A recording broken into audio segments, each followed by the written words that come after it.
కేరళలోని వాయనాడ్లో కొండ చర్యలు విరిగిపడిన ప్రమాదంలో వందలాది మంది గాయపడ్డారు. వివిధ ఆసుపత్రులలో చికిత్స పొందుతున్న బాధితులను పరామర్శించేందుకు కేరళ సీఎం పినరయి విజయన్తో కలిసి ప్రధాని నరేంద్ర మోదీ ఆసుపత్రికి వెళ్లారు. కేరళ రాష్ట్రంలోని వాయనాడ్లో వరద బాధితుల సహాయార్థం కోసం భూపాలపల్లిలో సిపిఐ నాయకులు, వర్తక, వ్యాపార, వాణిజ్య సముదాయాల నుండి విరాళాలు సేకరించారు.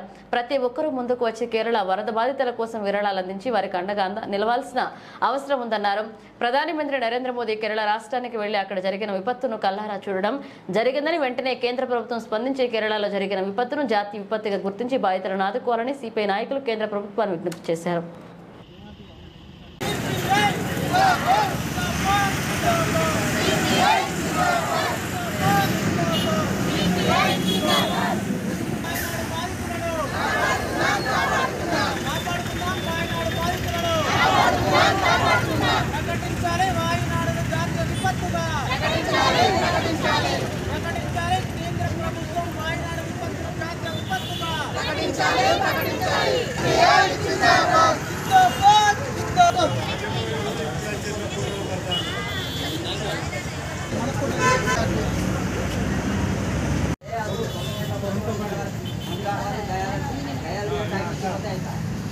భారత కమ్యూనిస్టు పార్టీ సిపిఐ ఆధ్వర్యంలో మరి ఏదైతే వాయనాడులో జరిగినటువంటి వరద బీభత్సవానికి సుమారు 200 కుటుంబాలు మరి ఆగమైనటువంటి పరిస్థితి, చాలామంది చనిపోయి ఈరోజు రోడ్డు మీద పడినటువంటి పరిస్థితి ఉంది.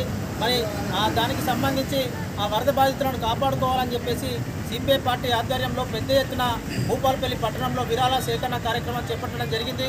మరి కేంద్ర ప్రభుత్వాన్ని కూడా సిపిఐ పార్టీగా మేము విజ్ఞప్తి చేసేది ఏంటంటే వాయనాడు విపత్తును జాతీయ విపత్తుగా ప్రకటించాలని చెప్పేసి మేము విజ్ఞప్తి చేస్తున్నాం. ఎందుకంటే వాయనాడు కూడా మరి మన ప్రధానమంత్రి నరేంద్ర మోదీ పోయినటువంటి సందర్భం ఉంది.